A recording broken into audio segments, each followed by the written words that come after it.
આજે જે ખાસ કાર્યક્રમ રાખવામાં આવ્યો છે શું છે? મારો પરિચય મારું નામ હિરેન બ્રહ્મભટ્ટ છે અને ખેડા જિલ્લા બક્ષીપંચ મોરચાનો પ્રભારી છું। આજનો આ વિષય જે બન્યો છે એ મુખ્યત્વે ઓબીસી જે રિઝર્વેશન હોય છે એના પર જે તરાપ મારવામાં આવી છે મમતાબેન બેનર્જી કે જે પશ્ચિમ બંગાળના સીએમ છે તેના માટેનો આજે આ વિષય છે। જે ઓબીસી મોરચાની અંતર્ગત જે લોકો આવે છે જે સાચે જેના રિઝર્વેશનના હકદાર છે એના પર જે તરાપ મારવામાં આવી છે તેનો આજે આક્રોશ છે।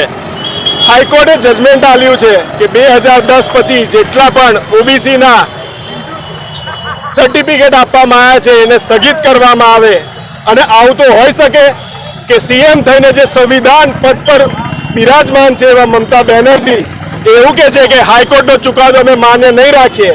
118 જ્ઞાતિ જે મુસ્લિમ પર્ટિક્યુલર આ વોટ બેંકની રાજનીતિ છે 118 જ્ઞાતિ જે મુસ્લિમ સમુદાયમાં આવે છે એ જ્ઞાતિઓનો આમાં સમાવેશ કરવામાં આવે છે અને સમાવેશ જે આયોગ છે બક્ષીપંચનું એની એક સિસ્ટમ હોય છે એ સિસ્ટમને અનુસરવામાં નથી આવી।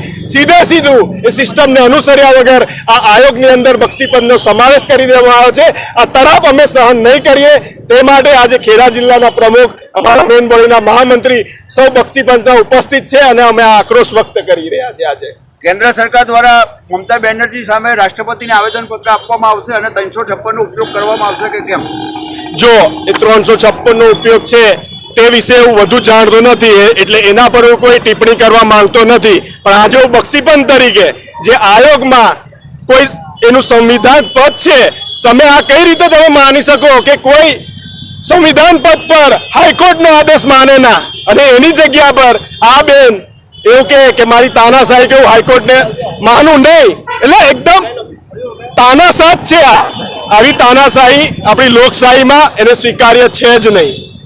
લોકસભાની ચૂંટણી દરમિયાન આચારસંહિતા ચાલુ છે। આચારસંહિતા દરમિયાન મતદારોના પ્રલોભન માટે આ કાર્ય કરવામાં આવ્યું છે। શું આચારસંહિતા ભંગની આપ કોઈ ફરિયાદ કરશો કેમ? હવે આચારસંહિતા ચાલતી હશે એની રીતે ચાલે છે। આચારસંહિતાને ધ્યાનમાં રાખીને અમે ઉગ્ર આંદોલન નથી કરી રહ્યા પણ જો એ આવી રીતે તાનાશાહી ચલાવશે તો આવનારા દિવસોમાં ઇલેક્શન પછી અમે આનાથી ઉગ્ર આંદોલન કરીશું।